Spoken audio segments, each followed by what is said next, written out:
to our Guitar Wisdom Improvisation course. This is lesson 1, and as you can see, I don't have a guitar in my hands, and that's because we're going to talk about the context first. You're not going to get very far as an improviser if you don't know what key you're in. Harmonic analysis, therefore, is going to be our starting point, and it's a little on the boring side. If you don't want to sit through this, you're welcome to jump into a later lesson, but this is important. If you don't know how to do this, I would definitely take the time to watch this lesson. Before you get too far into harmonic analysis, you're going to want to have some background theory information. If you don't yet know how to spell a major scale, or how to build triads, or what diatonic triads are, you're going to want to watch those quick theory lessons, and that'll give you some better framework for understanding how this harmonic analysis process is going to work. We're going to have a few examples here. They're simple examples. They're just introductory. I got a couple major key examples, I got a couple modal examples, but we're not going to make a huge distinction between the two. We're not going to worry about what mode we're in if we're in a mode, because at the end of the day, that stuff doesn't really impact what we're going to talk about in this lesson, at least not in the bigger sense. We're going to just kind of take a long-range view of this first. Later on, we might get more specific and talk about things like playing over modal examples, how to deal with key changes, but those are a little bit more advanced topics. For right now, we don't need to really dig too far into that. So we've got a handful of examples here, and if you can do this, then the next thing you're going to want to do is go out and look at examples of songs that you know well, that you don't know what key they're in, and make sure that you can use this process in a functional way when you encounter a series of chords that you're going to improvise and you don't know what key they're in. This should be an automatic process for you as you become a more serious improviser. So let's take a look at some examples. I've kept these relatively simple, although it should cover a lot of ground. I'm avoiding minor keys. You'd be surprised how infrequently true minor keys actually come up.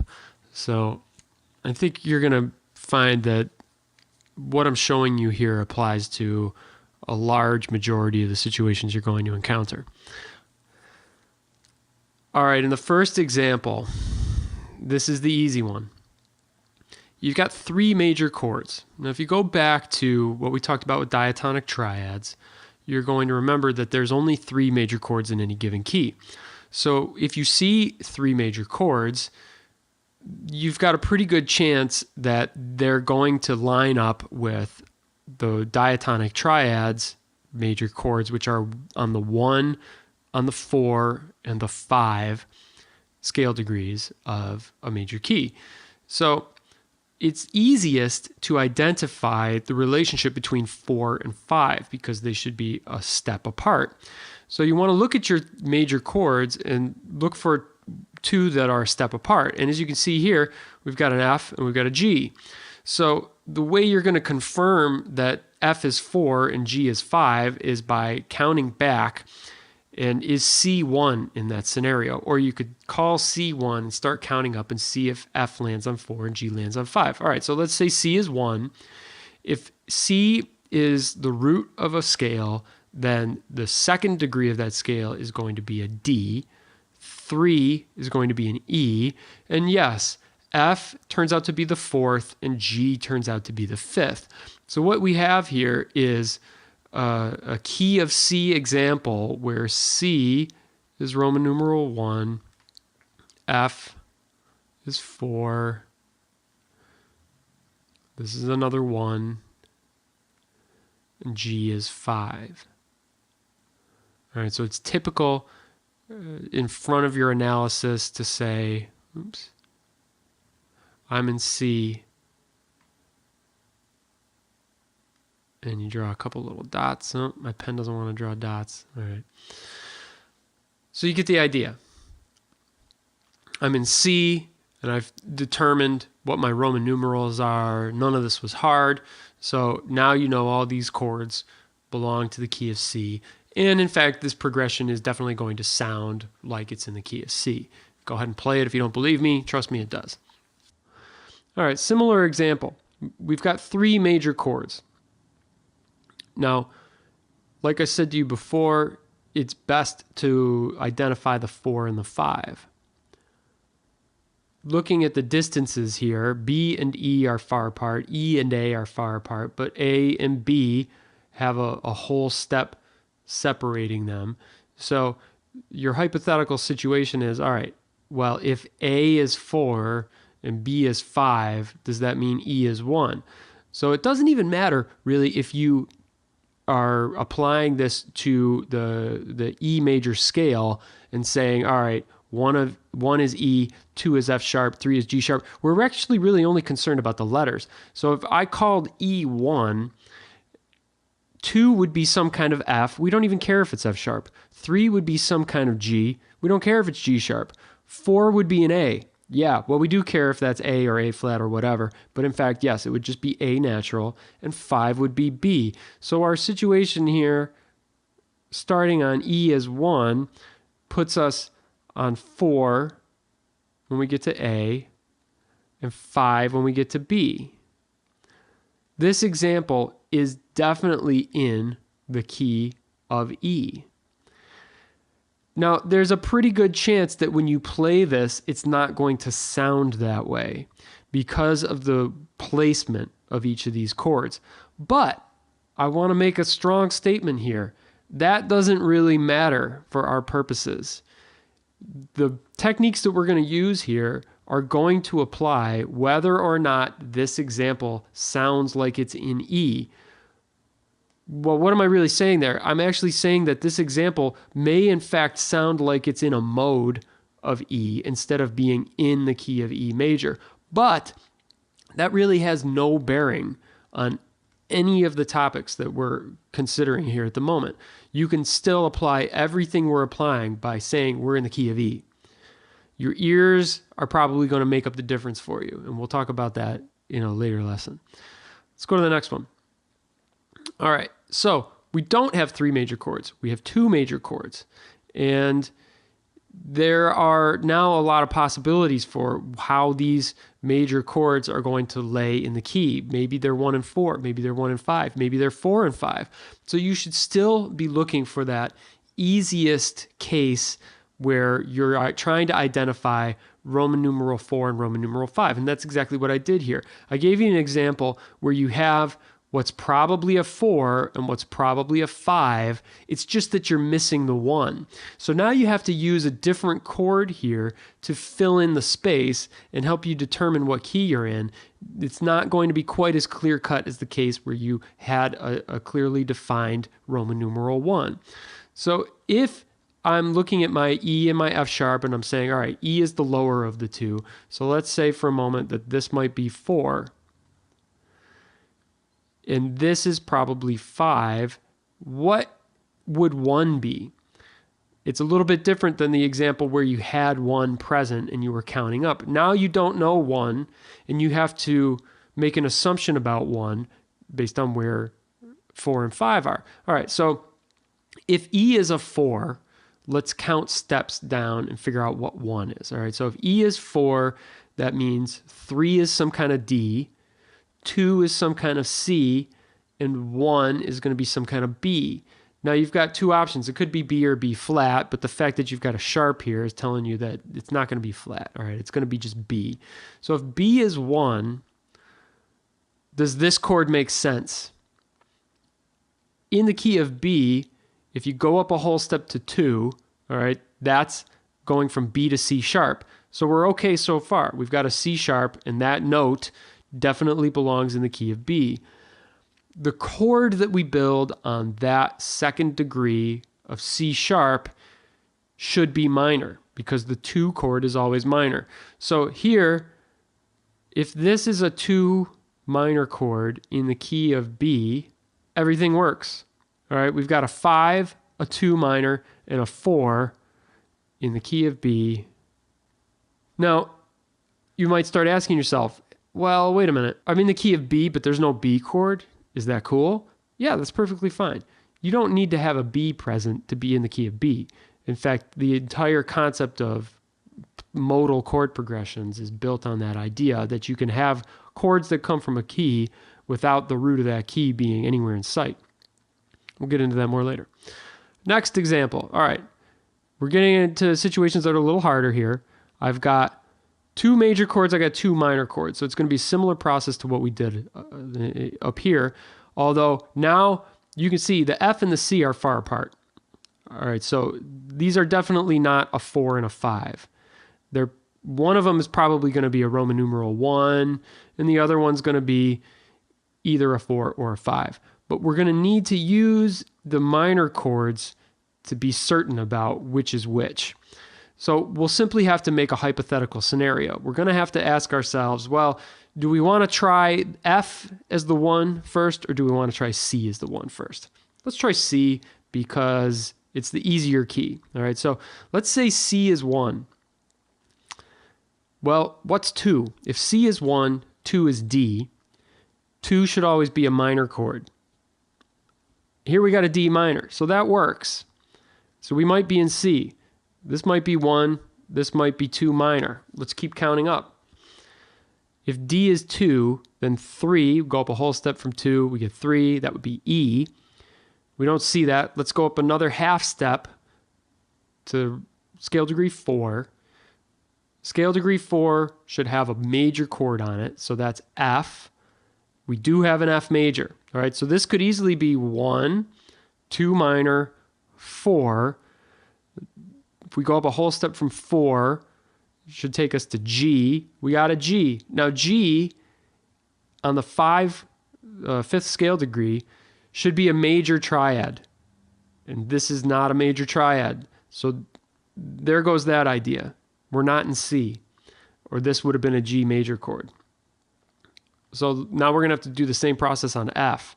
So if F is 1, go up a whole step from F to get 2, that's G. And we should have a minor chord on 2. So we're okay so far. Go up a whole step from G, we get scale degree 3, should be A. Another half step from A is B flat.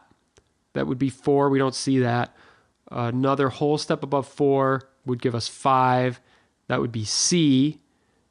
That would be a major triad. So we're good so far. If F is 1, G minor is 2, C is 5. Go up another whole step from C to D, that would be the 6th, and on 6 we're supposed to get a minor triad. So that works. So this is an example from the key of F, where F is 1, G minor is 2,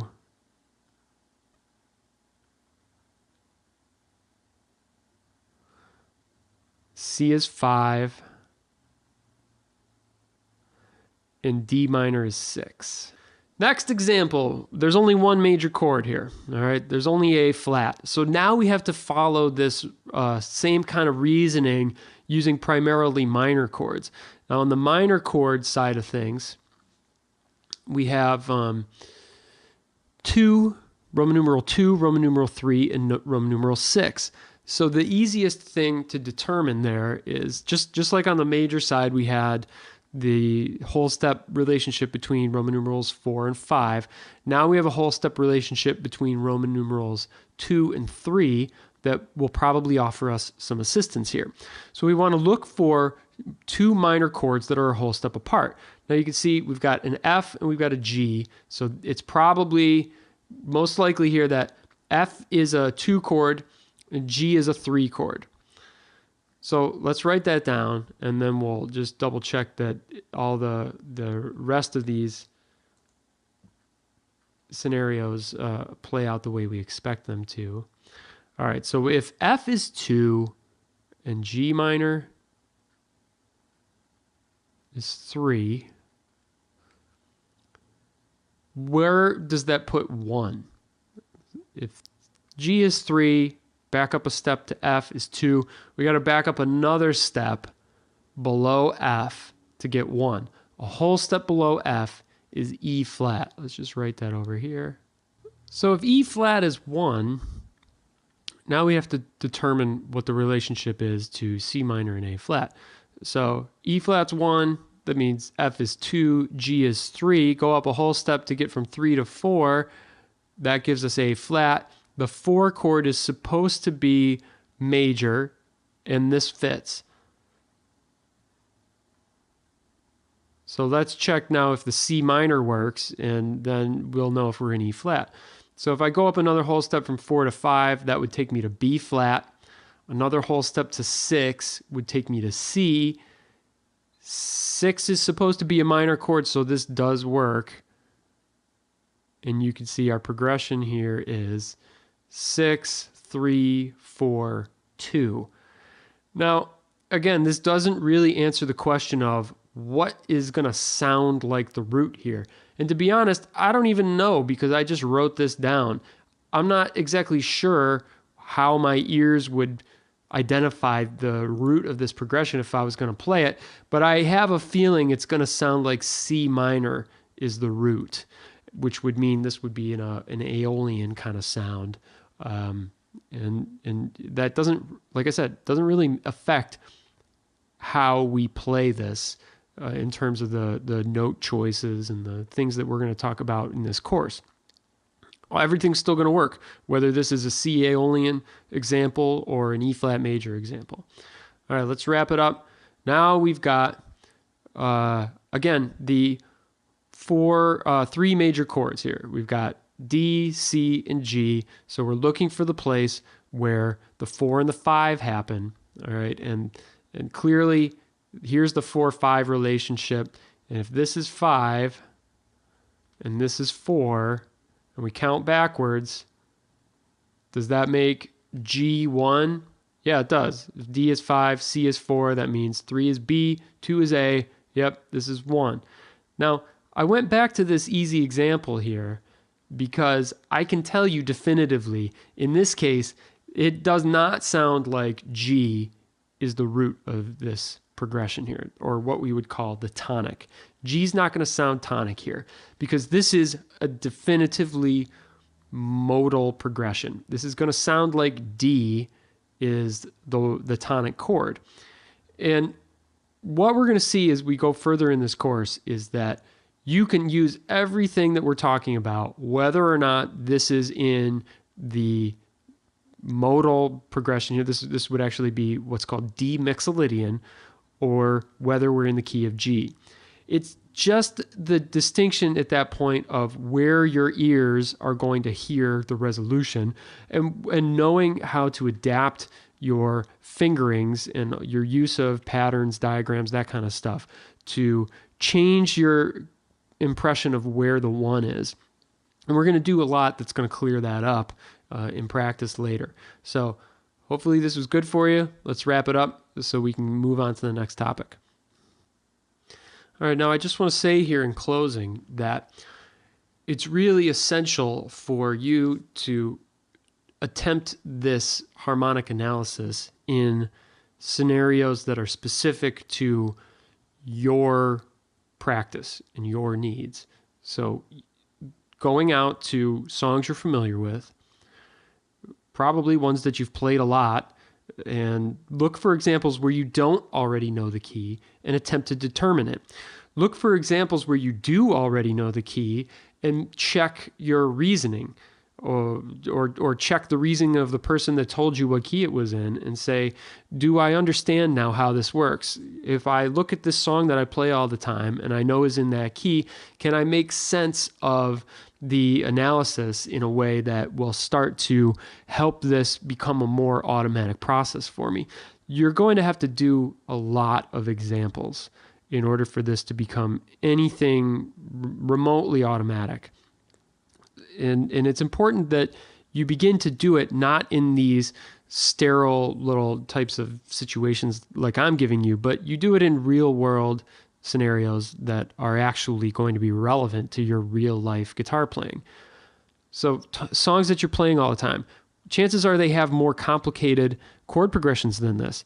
And there's a further little wrinkle if you're playing music that is primarily based on power chords, because now you've got this problem of not necessarily having any information about what's major and what's minor. So, that actually poses a lot of difficulty for people at first, because you've got to either just make do with simply identifying the scale degrees alone, or you've got to use the implied sounds of major or minor that are suggested by some of these power chords, but not actually stated.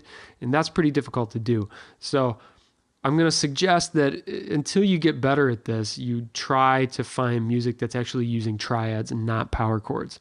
And eventually, trust me, you'll get the hang of doing it on power chords. As you can see, we're only scratching the surface here for all the possible chord progressions that you might encounter. Now, guitar players like to write in a few common keys that are easy for guitar, so you've got a little bit of assistance there from the fact that you're going to encounter a lot of the same progressions over and over in a few relatively narrow ranges of keys. So after a while, you see the same progressions and you're just going to automatically say, oh, hey, I'm in the key of whatever. But still, you know, there's enough variety, even the simple examples, that you're probably going to need to follow through these processes frequently and somewhat painstakingly at first in order to be able to really feel like you're confident about the key that you're in. So from here, we're going to move on to talking about note choices in the next video and how to actually make very conscious decisions about what sort of sounds you want. I'll see you there.